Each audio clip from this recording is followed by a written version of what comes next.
Okay, so before I start this video, I just wanted to add this quick disclaimer. I've been discussing this project with people on Facebook, Instagram, YouTube, and otherwise over the past few years, and I just need to make it very clear that by no means am I recommending every single person with a broken engine Land Rover go do an LS swap. Okay, this is what I wanted. And I get the comment, why don't you go buy a Silverado? And that is probably the dumbest shit I've ever heard in my life. So I'm not even going to address that kind of a comment. This is for people who want to put an LS engine into a Range Rover. If you don't get it, just don't even comment. We don't need to discuss your personal needs and wants. You know, if your engine is broken, this is probably cheaper. We can go down the road of discussing, you know, how many benefits this has for the cost. But I just had to add that in there because I don't want people to think that I'm recommending this as a fix for every broken engine. This morning I have taken my 2008 Range Rover Sport out to a quiet area in Lake County, Florida, just to kind of take a little more time to shoot a longer video and cover some more of the technical aspects of the build, why I did it, how I did it. I've been getting a ton of comments, emails, phone calls from people who want to know more, who want me to build them a truck, who want me to sell them parts. So I am a one-man show at Levels Performance, so I'm doing all the fabrication, design, packaging, shipping. It's very overwhelming. I get very busy very quickly, so hopefully this video will help cover all of those data points, and I won't have to spend too much time on the computer. Let's take a look. Okay, so this truck started life as a 2008 Range Rover Sport that I picked up in hopes of turning it into my daily driver. That lasted 2 weeks because the head gasket went bad, and I don't know if that was something that existed when I was checking the truck out, because I'm pretty mechanically savvy and I definitely wouldn't have purchased a vehicle with a bad head gasket. However, I did not see any signs of that when I bought it, and yeah, I ended up with a hunk of metal for big money. So long story short, I decided to, instead of fix the factory 4.4 motor, the Jaguar 4.4, I decided to look a little more into the swap. I wasn't fully committed yet, but after a couple days of weighing the cost and the benefits, I decided to pick up a 5.3 iron block out of a Silverado and start getting to work. I did not initially intend to turbocharge this vehicle. That was a huge mistake financially. No, I'm just kidding. But I was just going to do the NA setup and kind of roll around with it and get it solid, sell a few swap kits, because I know that there are people out there with the same situation. And yeah, so that was the plan. It didn't work out like that. I ended up, getting a little too antsy, a little too excited, and I went twin turbo off the bat. So all of this has been about a 2-year process, and it's just now getting finished up as I can drive it. It's been awesome. Everything's running great. So yeah, let's take a look at under the hood and on some of the other parts. Okay, so from the outside, you can't really tell a whole lot. You can't tell it's modified too much.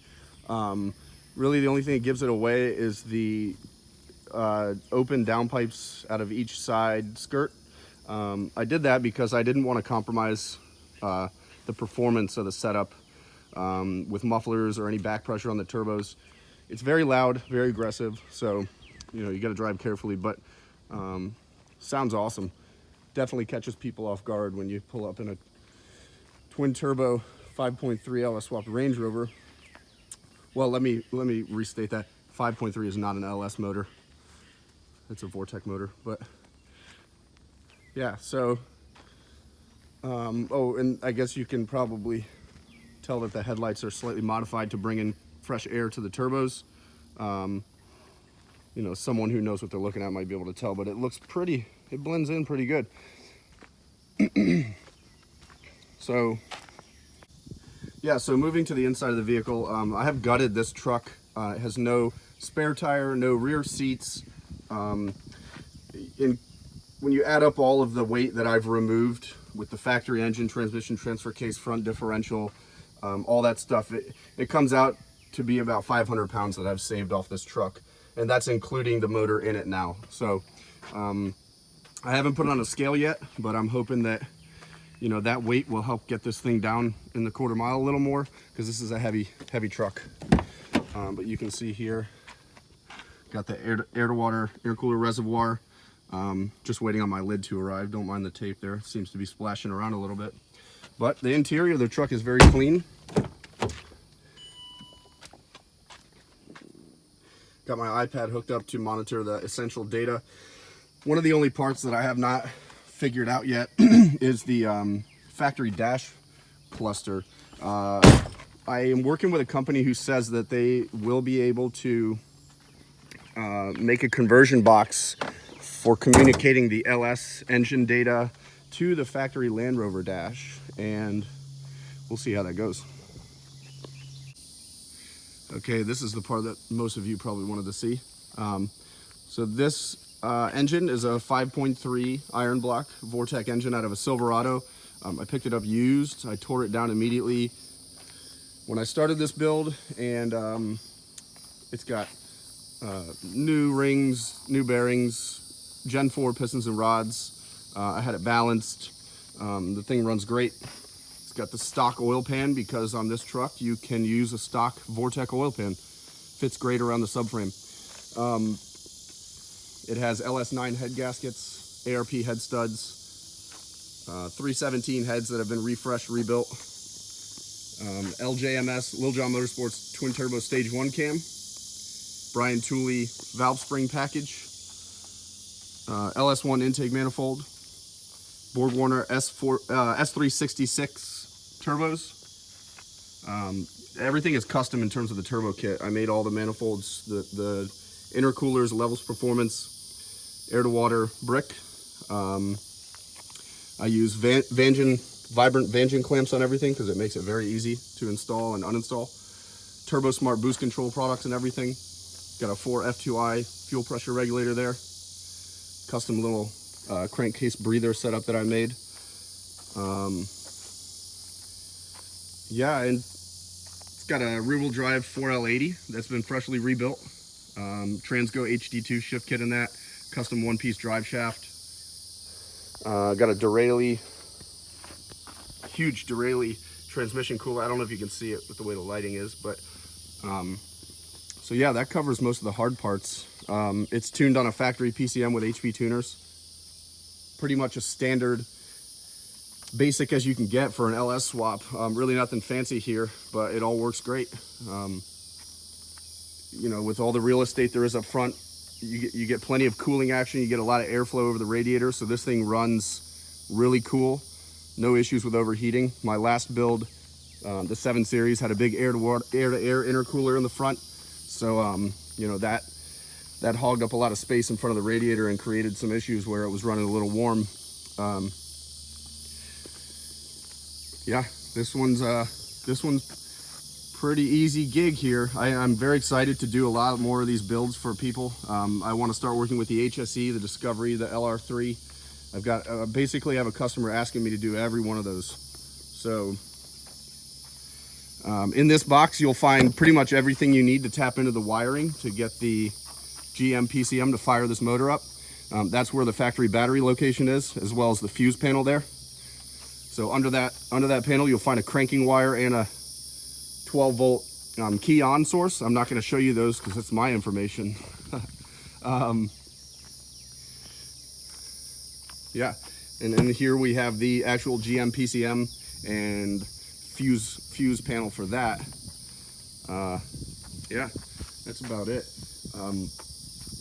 The air-to-water intercooler setup uses AN lines, runs all the way back to the tank that I showed earlier. I used dash 16 because they seem to be sufficient. I also used vibrant bulkhead fittings down here through the floor to get that where it needs to go.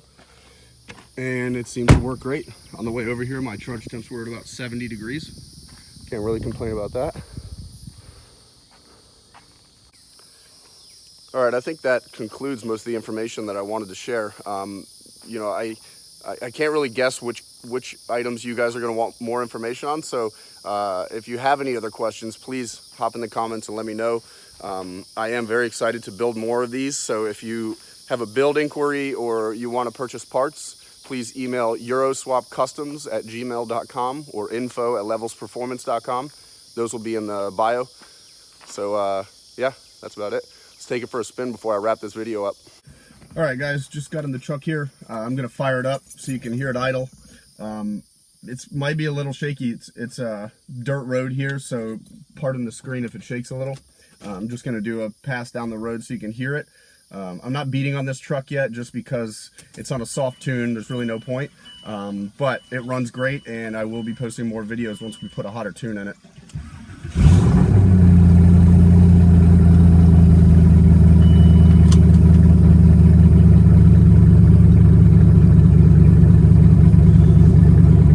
Yeah, so at idle, it's pretty loud.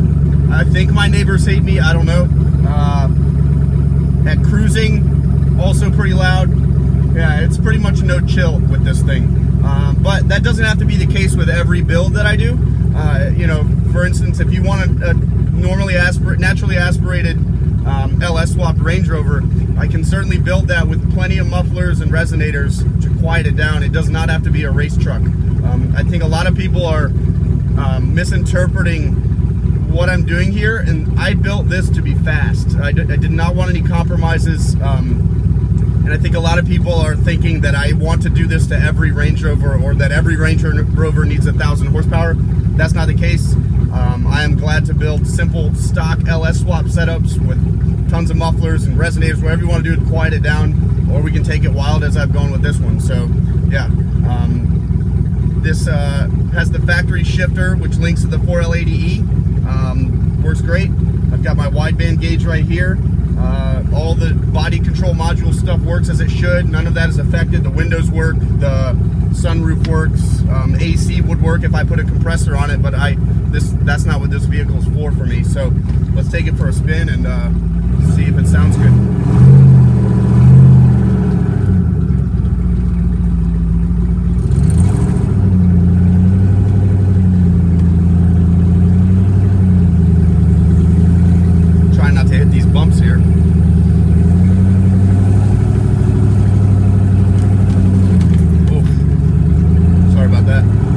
Now we're back on pavement.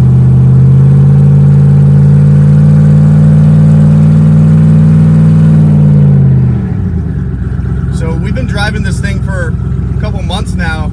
I mean, I've done 100 miles an hour down the highway with the one-piece drive shaft, a coilover swap. It drives great. There's no vibrations. There's no steering. It doesn't want to steer in any direction. So I'm very happy with the outcome this truck has given me, and excited to go fast in it.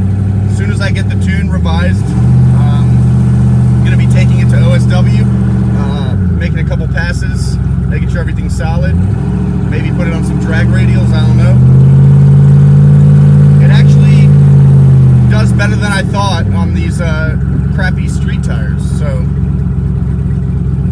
pulling out on the main road here, I'll just make a quick pass for you, because it does sound good.